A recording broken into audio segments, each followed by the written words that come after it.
Hey guys, welcome back. Today is Saturday, March 12th.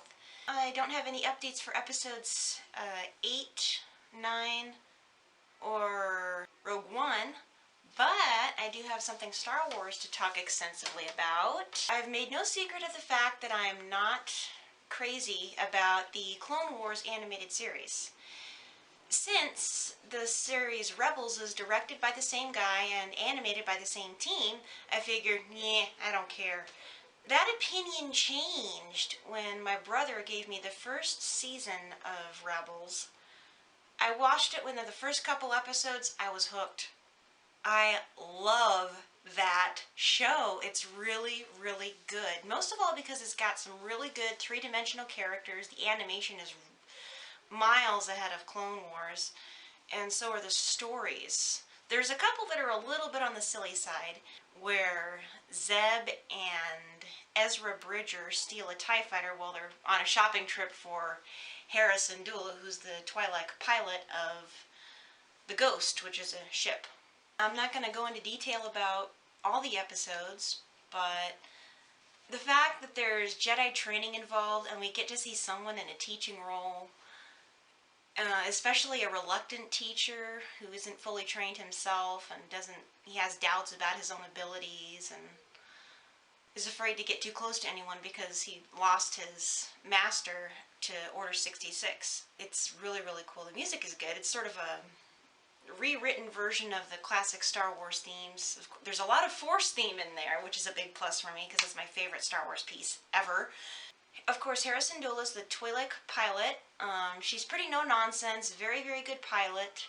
Apparently she was one of the little girls that was on Ryloth when the Jedi freed it from occupation by the Separatists during the Clone Wars. I'm going to watch it again, see if I can pick her out, a little green Twi'lek. Zeb, and I don't know the rest of his name because it's really long, but he's sort of a purple guy that looks like a cross between a bat and a lemur, only with no wings, and he's got, like I said, purple skin. He's basically like a stand-in Chewbacca, only he speaks basic because he's all muscle, and he has a grudge against the Empire because of what they did to his species.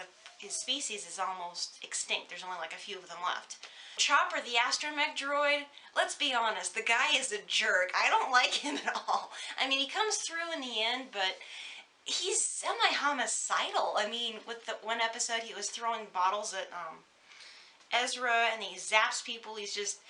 I don't like the guy. He gets the job done, but I'll take R2 over Chopper any day. Ezra Bridger, he reminds me of Aladdin because he's a street-smart orphan. His parents were quietly opposing the Empire, and they disappeared when he was 7 or 8 years old, and he's been living on the streets and stealing to survive ever since. But he's so much like Aladdin. He's even got a voice that sounds like Aladdin. I have expected him to start singing one jump ahead of the breadline. He's got issues, but he seems like a classic Disney out-of-the-box orphan who's destined to do great things. So, another seemingly boxed character, at least to me, is Sabine Wren. She's, I guess, from Mandalore because she's got the helmet, but she's good at everything and a little bit like Ahsoka. And I wasn't terribly crazy about Ahsoka. Sorry. She's also a graffiti artist. I'm sorry. I know it's against the Empire, but what she does is graffiti. Apparently she also likes explosive graffiti because she paints stuff with explosive paint and then boom, it blows up. So, interesting to hear a little bit more of her backstory. Maybe give her a few more dimensions. Typical strong tomboy female that seems to be thrown in just out of necessity and not for a need to tell a story. Hands down favorite of the Rebels crew is Kanan Jarrus. Maybe it might be because I read the book A New Dawn, which is basically Kanan's backstory and how he met up with Hera. But the guy's got issues. Like I said, he was an apprentice, a young apprentice, when his master Depa Billaba, I hope I'm pronouncing that right, was killed during Order 66, and for a long time he was just running away from the Force, not even wanting to acknowledge it, just trying to stay alive. But after he met up with Hera, she taught him that there is good to be done in the galaxy, even if it's incognito. He still has issues. He does not trust clones at all, any farther than he can throw them. He doesn't even put his lightsaber together unless everyone's in dire straits. And he was very reluctant to start training Ezra to be a Jedi, and he feels totally inadequate.